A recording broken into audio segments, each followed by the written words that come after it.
Ce soir, malgré le cap des 300 000 cas d'infection à la COVID franchis au pays, le gouvernement Trudeau refuse d'invoquer la loi sur les mesures d'urgence. Jusqu'à quel point les Canadiens sont fatigués de cette pandémie? Les députés nous parlent de leur expérience sur le terrain. Le Bloc québécois réclame des quotas de contenu francophone dans la nouvelle mouture de la loi sur la radiodiffusion canadienne. Et une incursion dans la Chine post-COVID en plein boom économique avec Jean-François Lépine, directeur des représentations du Québec en sol chinois.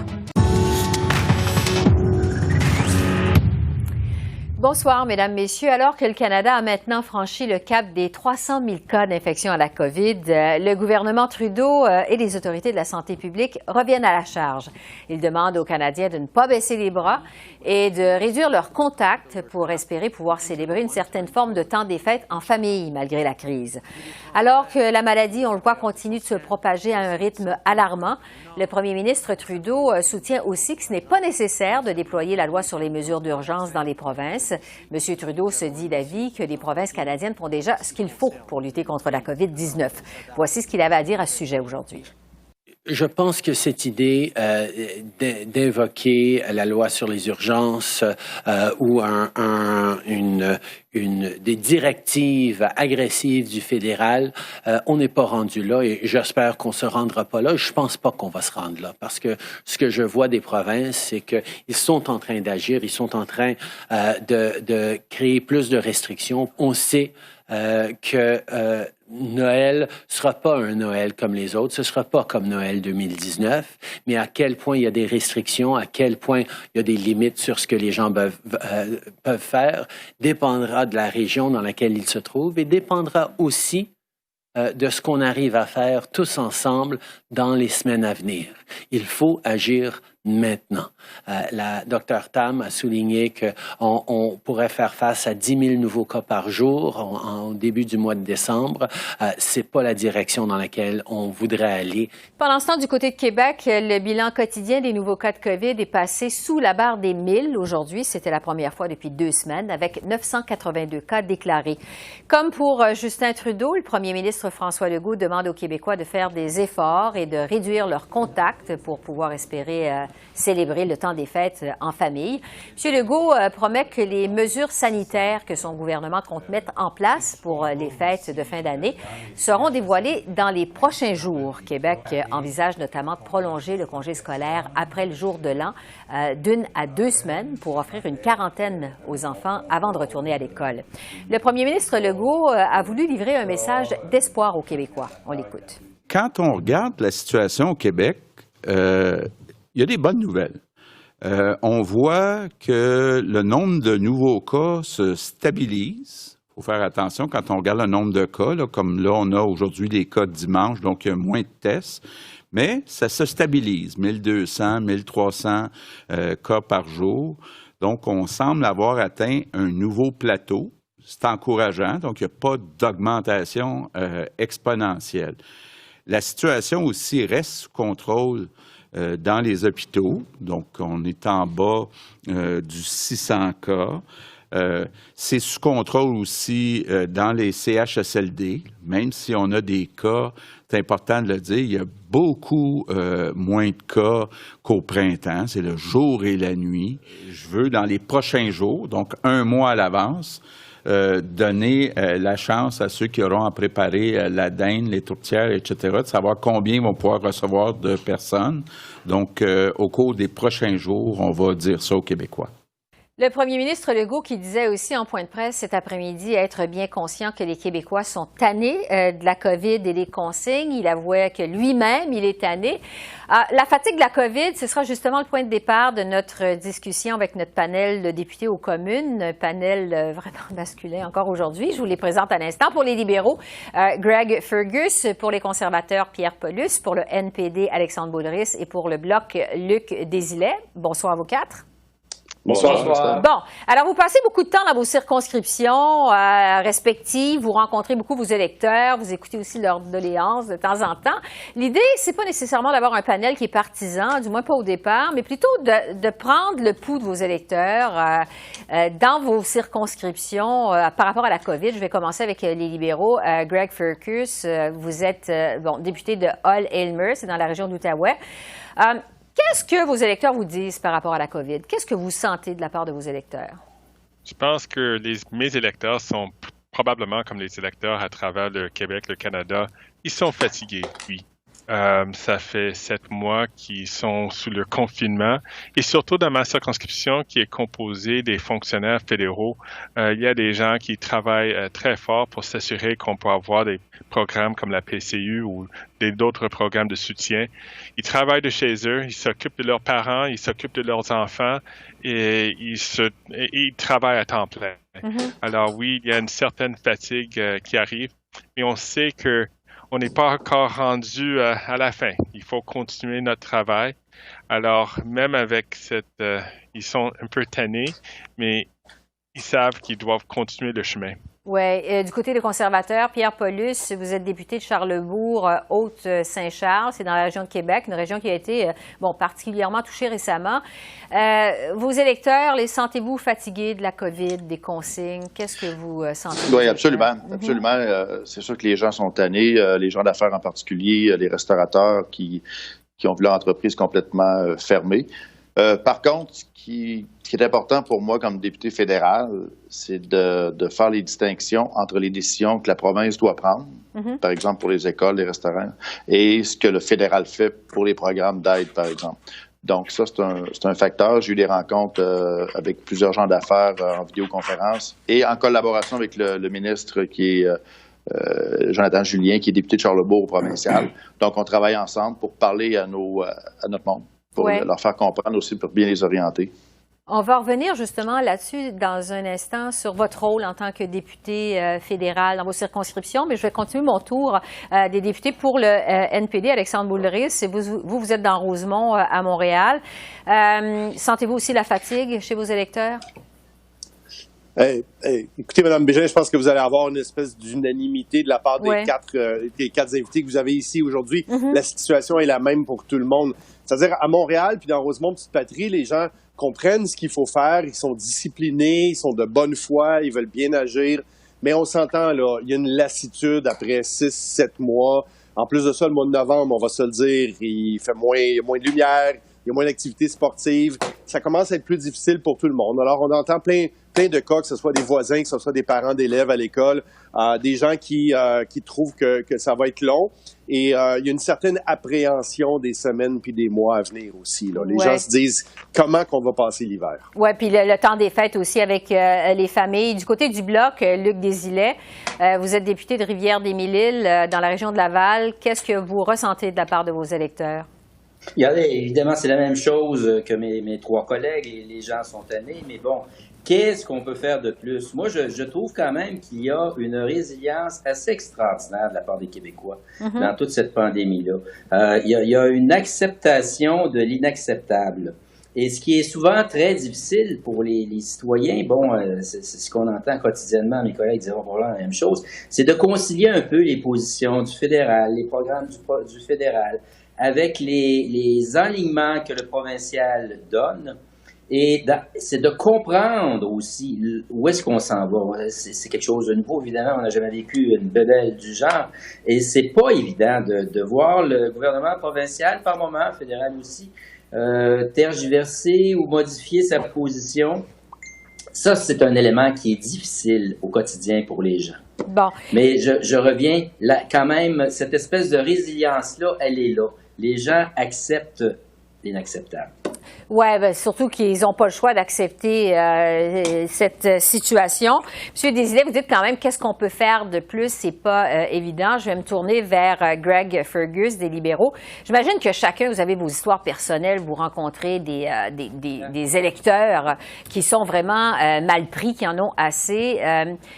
C'est quoi votre plus grand défi dans cette pandémie-là, Greg Fergus, auprès de vos commettants, vos électeurs, vous direz, alors qu'on ne sait pas encore quand est-ce qu'on va s'en sortir? Je pense que Pierre a identifié le plus grand défi, pour moi, c'est nos gens d'affaires. Parce qu'ici, dans l'Outaouais, on a des taux de propagation ou de taux d'infection, un des mots plus inférieurs à travers le Québec. On a seulement par exemple, la semaine dernière, on avait seulement 234 infections ici dans la région, qui est parmi les plus bas au Québec. Ouais. Mais en dépit de ça, on se trouve dans une zone rouge. Et les gens d'affaires posent la question, mais pourquoi est-ce qu'on se trouve dans une zone rouge quand on est la moitié des infections qu'on trouve dans l'Estrie, par exemple?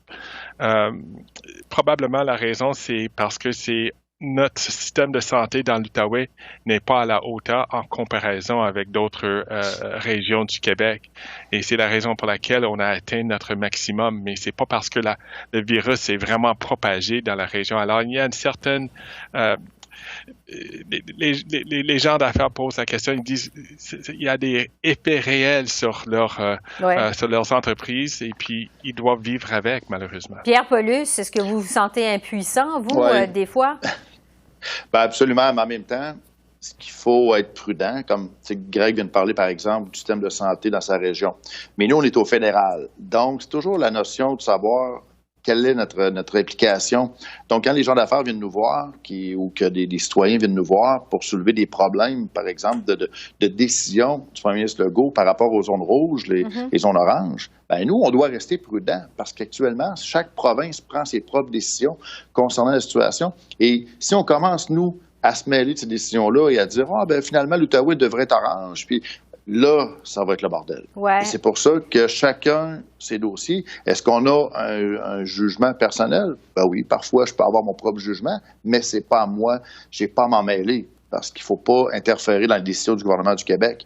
Même si parfois on voudrait changer des choses, c'est pas à nous de le faire. Alexandre Boulris, est-ce que vous sentez aussi auprès de votre population une confusion entre qui prend les décisions entre le fédéral et le provincial? Est-ce que vous sentez ça, une espèce d'indignation aussi par rapport aux décisions? Il y a beaucoup de confusion, surtout que les critères, les règles, les consignes peuvent varier dans le temps. Je vous dirais un peu comme mes collègues que oui, Rosemont-la-Petite-Patrie, c'est des PME, donc c'est beaucoup de bars, de cafés, de restauration. C'est difficile pour eux autres, mais aussi un secteur culturel qui est inexistant en ce moment. Là. Le cinéma, salle de spectacle, ces gens-là, c'est extrêmement difficile pour eux. Mais je vous dirais que là où c'est le plus difficile, c'est avoir des réponses de la part du gouvernement fédéral sur certains critères. On a remplacé la PCU par la Prestation canadienne de relance économique.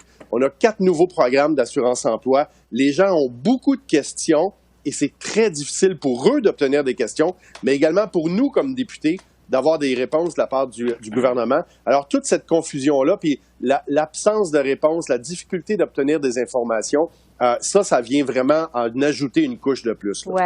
Luc Desilets, vous parliez tantôt de la résilience de vos électeurs, mais quand même, est-ce que vous sentez, alors qu'on ne sait pas encore de quelle façon on va pouvoir célébrer Noël, en famille ou non, qu'il y a quand même une indignation chez vos commettants, chez vos électeurs? Est-ce que vous sentez que cette fatigue-là, elle est là? Le ras-le-bol? Indignation, je n'irai pas jusque-là, mais je dirais que oui, la confusion existe. Les programmes sont complexes pour le commun des mortels. On vit là-dedans en journée longue, on a vu les programmes se modifier et ça a été bien correct et c'est encore bien correct. Mais pour le commun des mortels et je vous avais même plus pour les gens légèrement démunis, les gens en difficulté, les gens qui au quotidien en arrachent, moi, c'est à eux que je pense particulièrement. Oui, les entreprises, comme le disaient mes deux collègues, ils ont souffert, puis elles sont extraordinaires. Elles font ce qu'elles peuvent avec les moyens qu'on a.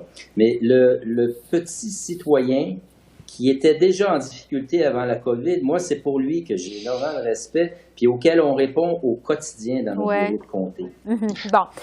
Maintenant, le gouvernement fédéral envisage pas pour le moment de déployer un plan national de lutte contre la COVID, même s'il y a des pressions en ce sens-là, ni de recourir à la loi sur les mesures d'urgence dans les provinces les plus affectées, et ce, même si les cas d'infection continuent d'augmenter. Là, on le sait quand même, ça monte en flèche.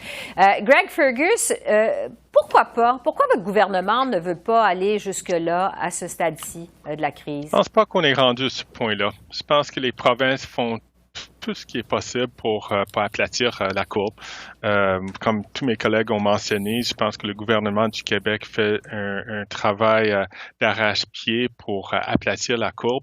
On fait tout ce qui est possible. On est là pour appuyer, pour soutenir les provinces. C'est la raison pour laquelle on avait dépensé des milliards de dollars en les appuyant pour répondre à cette crise.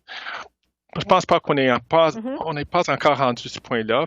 On va voir, mais je pense que c'est mieux de travailler en partenariat avec les provinces pour s'assurer que tous les paliers gouvernementaux peuvent venir en aide à nos concitoyens. Du côté des conservateurs, Pierre Paulus, qu'est-ce que vous en pensez de cette idée de plan national et de loi sur les mesures d'urgence dans les provinces pour lutter contre la COVID? Dès le début de la pandémie, de notre côté, on a regardé un peu en quoi concernait l'application de la loi. Et je peux vous dire qu'actuellement, ce ne serait pas une bonne idée, pas du tout. Premièrement, là, si je peux être un peu partisan, là, je veux dire, la gestion des décisions qui ont été prises par le gouvernement de M. Trudeau dès le début, fermeture en retard des frontières, envoyer des équipements en Chine, donner des contrats de vaccins en retard. Bon, différentes décisions qui leur reviennent ont été faites de façon retardée. Donc, pour nous, d'arriver aujourd'hui et de dire on va prendre le contrôle des opérations sur le terrain, on va vous dire quoi faire, je pense que ça serait un petit peu... ça serait de toute façon, dans le Canada, les provinces ont le contrôle au niveau de la santé. Je crois que les autorités provinciales ont toutes les ressources. Et s'il y a un manque de ressources, comme on a vu au printemps avec les CHSLD, on a juste à le demander. Le fédéral a fourni des troupes, parfait. Le fédéral a donné un support. Si on a besoin d'aide des forces canadiennes ou d'autres ressources fédérales, on peut faire une demande. Mais de là à dire que le fédéral va coordonner les opérations, je pense qu'on serait mal placé. Oui, on apprenait d'ailleurs que les forces armées seront prêtes quand viendra le temps de vacciner, de procéder aux vaccinations massives. Alexandre Boulris, du côté du NPD, est-ce que vous pensez que les provinces en font assez ou ça prend un plan national de lutte contre la COVID? Bien, je pense qu'on n'en est pas là. Alors, je vais rejoindre peut-être un peu le discours de mes collègues, dans le sens, qu'est-ce qui est important pour l'instant, c'est de donner aux provinces les ressources nécessaires. Alors, on va parler des transferts en santé pour les provinces. Le fédéral doit s'ajuster, doit faire beaucoup plus qu'il fait en ce moment. On doit rendre permanent une réforme d'assurance-emploi. On doit avoir un plan de relance pour nos PME, nos petites et moyennes entreprises. Mais nous, au NPD, on va aussi plus loin, puis on dit, mais regardons, là, peut-être qu'on pourrait aller chercher des revenus supplémentaires pour être capable de se payer tout ça. On est le seul parti qui met de l'avant un impôt sur les fortunes des ultra-riches et également un impôt spécial sur les profits excessifs que certaines compagnies comme Amazon ont fait en plein milieu de cette crise, de cette pandémie-là. Alors ça, c'est des enjeux qu'on met de l'avant de notre côté comme Parti progressiste. Bon, au Bloc québécois, vous réclamez aussi, M. Desilets, plus d'argent pour le Québec, plus en fait des transferts en santé du gouvernement fédéral. Est-ce que la province aurait besoin d'aide sur le terrain? C'est quoi votre opinion là-dessus? Regardez, l'intervention du fédéral n'est pas pertinente à ce moment-ci. Un plan d'urgence, loin de là, on n'en veut pas, on veut rien savoir de ça. On n'est pas rendu dans des sphères du genre. Ce qu'on demande, puis nous ne sommes pas les seuls, c'est de pouvoir tendre vers un 50% de transfert en santé, comme nous avons déjà eu. Nous sommes en pleine pandémie, en pleine crise de santé, la pire crise jamais connue, et on est à peu près à 22% de transfert. On a déjà eu 50%.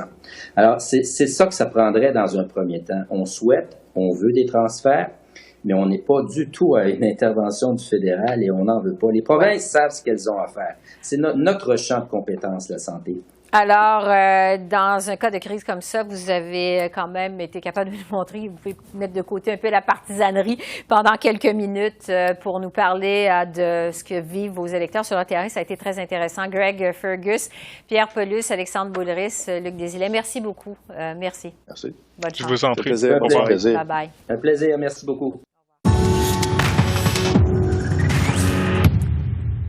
Le Bloc québécois s'inquiète des impacts du projet de loi visant à moderniser la loi sur la radiodiffusion au pays. Le chef du Bloc, Yves-François Blanchet, exige qu'Ottawa inclue un quota de contenu francophone dans la nouvelle mouture de la loi.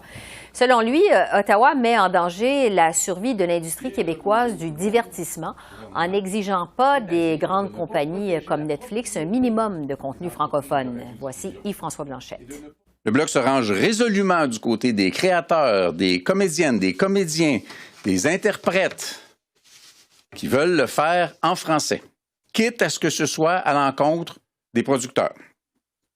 Et à moins d'un engagement à protéger la propriété canadienne et un pourcentage des investissements devant être faits en français, le Bloc va mener une lutte de tous les instants assez grave recul, une lutte qui sera longue s'il le faut. Parce que le dommage aux arts et aux artistes francophones du Québec et du Canada serait durable et peut-être irréparable. Le chef du Parti conservateur, Erin O'Toole, lui, estime qu'Ottawa doit être beaucoup plus ferme face à la Chine. Les conservateurs ont profité d'une journée de l'opposition aujourd'hui pour présenter une motion au Parlement, motion qui demande au gouvernement canadien de fournir un plan pour contrer l'ingérence chinoise au Canada. La motion conservatrice, qui sera soumise au vote demain, exhorte aussi Ottawa à décider d'ici 30 jours d'interdire ou non au géant chinois Huawei de participer à l'élaboration d'un système 5G au pays. Erin O'Toole estime que Huawei a réussi à établir sa domination en dérobant la technologie de la défunte société canadienne Nortel. Voici là-dessus Erin O'Toole. Nous étions tous fiers de Nortel, un succès canadien, mais nous n'avons rien fait pour le protéger du cyberespionnage chinois. Si Huawei est un géant mondial aujourd'hui, c'est parce qu'ils ont espionné et volé la technologie de Nortel. Mais le Canada a préféré se fermer les yeux pour ne pas enfesser la Chine. Le temps des yeux fermés est fini. Il est temps de se tenir debout, dénoncer et répliquer au cyberespionnage chinois. Et puisqu'il est question de la Chine, on va maintenant parler de la situation dans ce pays qui figure en fait parmi les premiers à avoir repris le contrôle de l'épidémie de coronavirus. Ça s'est fait au prix de mesures drastiques quand même. Mais les Canadiens, les Québécois ont recommencé à brasser des affaires en sol chinois. Et pour en discuter, je rejoins du côté de Shanghai Jean-François Lépine, qui est directeur des représentations du Québec en Chine. Bonjour Jean-François. Bonjour Esther. Bon, je vous demanderai pas d'abord de commenter le litige qui oppose les conservateurs et les libéraux à Ottawa relativement à la Chine, compte tenu de votre rôle de diplomate. J'aimerais qu'on parle d'abord de la situation de la COVID en Chine. On dit que la vie, en fait, en Chine est revenue pratiquement à la normale. Bon, vous êtes sur place. Racontez-nous comment ça se passe. Que c'est le cas que, bon, les commerces sont rouverts, que l'économie roule à plein régime? Ben d'abord, un chiffre un peu révélateur, là, le troisième trimestre de cette année, l'économie chinoise a eu une croissance de 4,9 %. On pense à une moyenne annuelle, là, compte tenu qu'il y a eu une baisse de croissance au début de l'année d'à peu près 2 %. L'économie ici va bien, même très bien, parce que il y a énormément d'aide gouvernementale artificielle. Par exemple, ici, il y a quelques jours, c'était le 11 novembre. Le 11 novembre, c'est la fête des célibataires. C'est la journée de l'année. C'est un peu comme le Black Friday. C'est la journée de l'année où les gens achètent, consomment de façon record. Ben, cette année, ça a été encore... C'est-à-dire les chiffres n'ont pas été aussi importants que l'an dernier, mais ça a été quand même un succès parce que, en gros aussi, le gouvernement a demandé aux grandes compagnies de commerce en ligne, aux banques, de donner énormément de bons d'achat depuis des mois aux Chinois sous toutes sortes de formes. Alors, on a artificiellement stimulé la consommation. C'est comme ça pour le reste de l'économie. Donc ici, alors que c'est d'ici qu'est parti le fameux virus, oui, alors qu'il y a eu une crise majeure en janvier, en fait en décembre et janvier, avant qu'on connaisse l'état de la situation dans le reste du monde, eh bien, ici, le port du masque n'est pas du tout généralisé. Il n'y a pas de distanciation systématique du tout. Les salles de spectacle sont ouvertes avec 75 % de capacité maximale.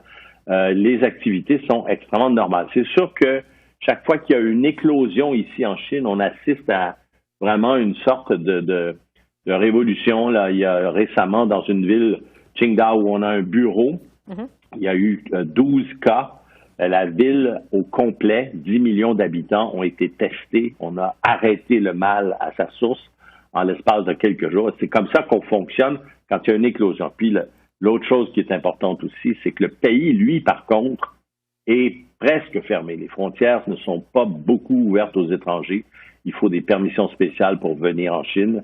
Alors, et les contrôles aux douanes sont aux aéroports, les aéroports qui sont ouverts aux vols internationaux sont extrêmement stricts. Alors qu'ici au Canada, vous savez, on est en pleine progression des cas de COVID. Évidemment, on se demande comment les Chinois, qui ont été les premiers, vous le disiez il y a un instant, frappés par le virus, ont réussi à s'en sortir quand même assez rapidement. Vous nous parlez de toutes sortes de mesures. Il y a eu, on le sait, des mesures qui sont très drastiques et qui ont été déployées par les autorités chinoises. Il y a eu énormément de tests. Vous parliez tout à l'heure, quand il y a une éclosion qui survient, vraiment, on ne lésine pas avec les moyens. Est-ce que ça a été ça, la clé du succès en Chine pour contrôler la COVID, le fait qu'on a été extrêmement sévère? D'abord, on ne peut pas parler d'un succès quand on sait que c'est ici qu'il y a eu l'éclosion, qu'il y a eu énormément de décès. On ne connaît pas les chiffres exacts dans les mois, surtout où l'attention du public et des médias n'était pas du tout là. On ne savait pas que ce problème existait et quelle ampleur il avait dans la province du Hubei. Maintenant, quand le gouvernement a décidé de rendre les choses beaucoup plus transparentes, quand on a vraiment reconnu qu'il y avait une pandémie, un problème extrêmement sérieux, là, oui, on a pris des mesures.